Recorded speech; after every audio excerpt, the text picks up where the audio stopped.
Welcome back to Flashback Reviews. I'm J77, and let's get right straight to it. Unbreakable, a film that is considered to be a mixed bag by a lot of people. Some people either like it, some people really hate it. There's really no in between. The critics were also mixed on the film, and it's pretty much M.Night Shyamalan's second big film after The Sixth Sense. This is a film I didn't see in theaters. I saw the trailer in the movie theater lobby. It was a very long trailer.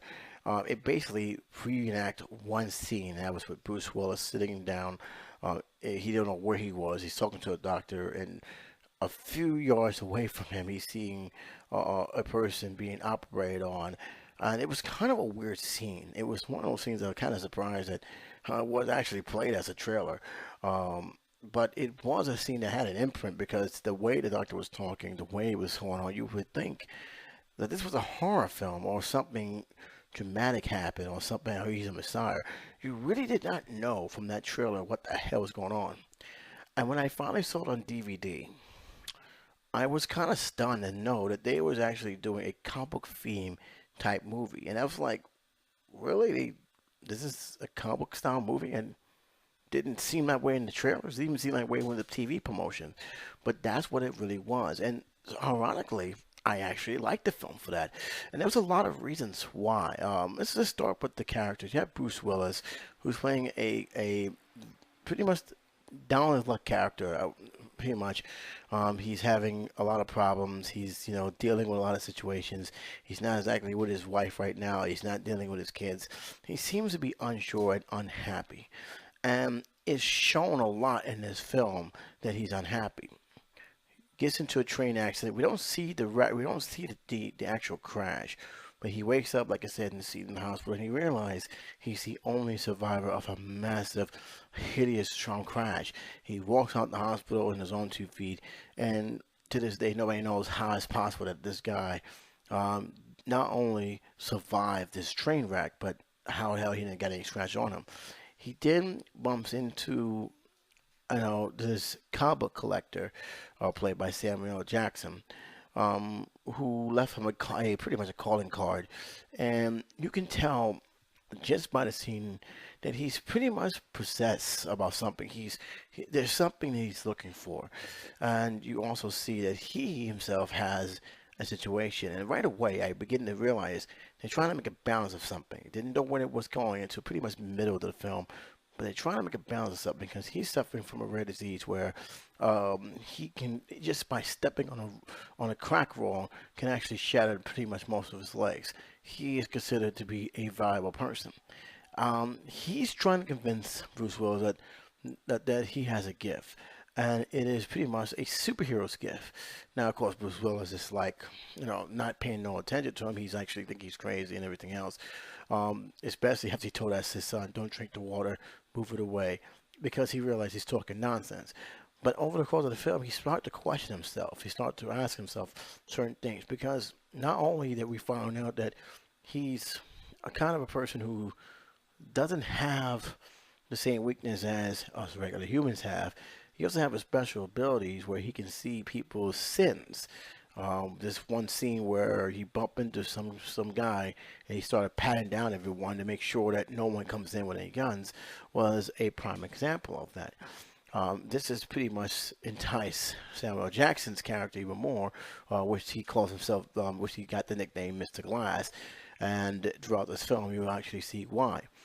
There's a couple of flashbacks, and and this is something very important, depending on what movie you saw. If you see it in theaters, you probably didn't get the extended version that I have actually gotten through a special DVD, and also even on television, because television showed it with very little editing and actually added some stuff on that wasn't in theaters. You begin to see his struggles in dealing with the fact that he has this rare condition where his bones break. He's very sensitive. He's very brutal, and you can see that it's actually played into his psyche a lot. Where it's almost like he's not in really reality, and yet here's Bruce Willis, who seems to be more level-headed, is also doubting what he's going through.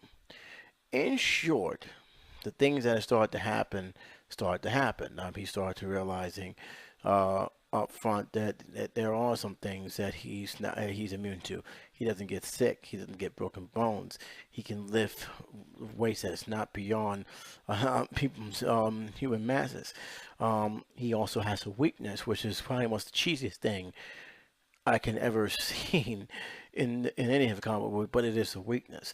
And in the end, he began to accept the fact that he has this power and did a heroic thing. Um, he's found peace within himself. He found quite much, pretty much a happiness, a sadness was gone. He reconciled with his wife, and even became more bonding with his son. So you kind of ask yourself, this sound like a happy ending, right? Not in my Shyamalan film. Apparently, the ending, which I think for a lot of people was like the breaker of the film. You either like or you don't like, but it's an ending that I wasn't shocked, but I kind of felt they could have done a better job, especially how it ended. It pretty much brought everything into full circle. Yeah, I'm the bad guy. You're the good guy. We're destined to be this way forever. And that was the whole theme of the film about destiny, about whether it's a good thing. And I know the critic had mentioned this, but it does. If you think about what the critic said and what even the movie is saying, yeah, this is not a good thing. Um, Even though he had found peace of mind, it doesn't necessarily mean he didn't have to find peace of mind being a hero. And this was the film that really brought that question. Are heroes really destined to be good things? And is that really good for them to do that? This is a very, very interesting film, and I think it really brought that question out into to full light. I liked this movie. I really did. I liked it, the way the cinematography was. The acting performance was good. I thought Bruce Willis played a very, very good job. This is pretty much Bruce Willis' second and unfortunately last film he did with Shyamalan. He didn't really do anything else after that. But to me, this was one of my favorite Bruce Willis films because it was a film that really challenged the psyche of two characters, how much they was tormented by their abilities. Mr. Glass, who did some horrible things to a lot of people, murdered a lot of people, just so he can find out he was not alone in the world. Just so he can find out that he's not the only one. Willis, who has been guilt-ridden with the ability he has, that it almost pretty much destroyed his marriage, his life. That was a torment. You can tell from these characters that they are, trying to find each other. And when things came to full circle, you realize that, oh, yeah, it didn't turn out exactly what they was hoping for, especially for one of the characters. Um, Again, there's a lot of M. Night Shyamalan movies that I can actually easily argue being bad. I don't think this is a bad one. It's not the Sixth Sense ending. I think the Sixth Sense still has a big impact more so than this film did. But to me, it still was a good film.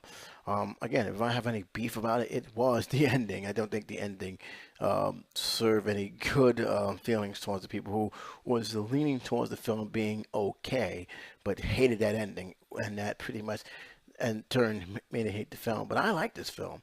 I thought the film was very good. I thought James Newton Howard, who did the score, nailed the superhero theme. I think they play too much into the hero theme at the end, where he's dressed up in the security guard. He's going out there, and even though he had that kind of Batman style move, when especially when he was trapped underwater and the kids actually saved him, how he got out of the water, I think that was a little bit too much to bear. But again, there's a reason why they're doing that. They're trying to give you that superhero feeling. To me, even if it wasn't a comic book type film, or that was not something that M. I. Shyamalan intended, I think I liked it for the fact is it is a film that at least gave me a chance to think about what the overall message was.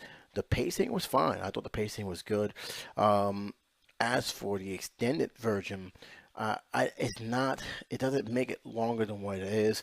It does clear up more stuff that was happening that it was not brought in there. I know there's a DVD that has the deleted scenes, but I think it's best if you see it, with the extended version intact with the edited with the deleted scenes there, so you have a clearer, more better understanding of the two characters. Again, I just think it's a good film. I didn't have a problem with this movie. I think the ending was the real nail breaker. I think the ending really did really was like, okay, it's okay, but you didn't really need to go that route. It's not a twist ending, because I wasn't shocked. Again, as this film go on, you just kind of hinted that this is what was going to happen.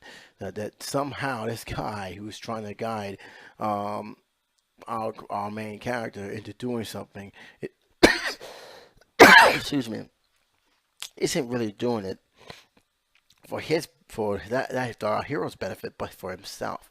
And there's a reason why we just didn't know what it was yet. And that when we finally see that he was responsible for the train wreck and all with other stuff, it was very clear that, oh, now I understand, now I get it. And they was hinting it all throughout the film. Um, on a scale of 1 to 4, this is a 3-star film. I liked it. It's fun. I enjoyed it.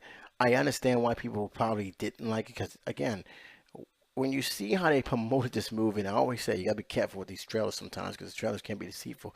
You didn't get the hint that they was trying to do a hero film, a superhero comic book hero film. You didn't get that feeling. I thought it was a suspense horror.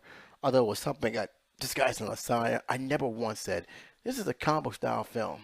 Not once. But once I sat down and realized what they were doing, the comic book, dialogue that they were throwing out there, and I mean that what I mean by dialogue, all the stuff they were, hinting at. One of my personal favorite scenes, by the way, is I love this scene. Is when the mother of of our villain approached Bruce Willis, and he's looking at the comic book art, and she's saying, look at the villain's eyes and stuff.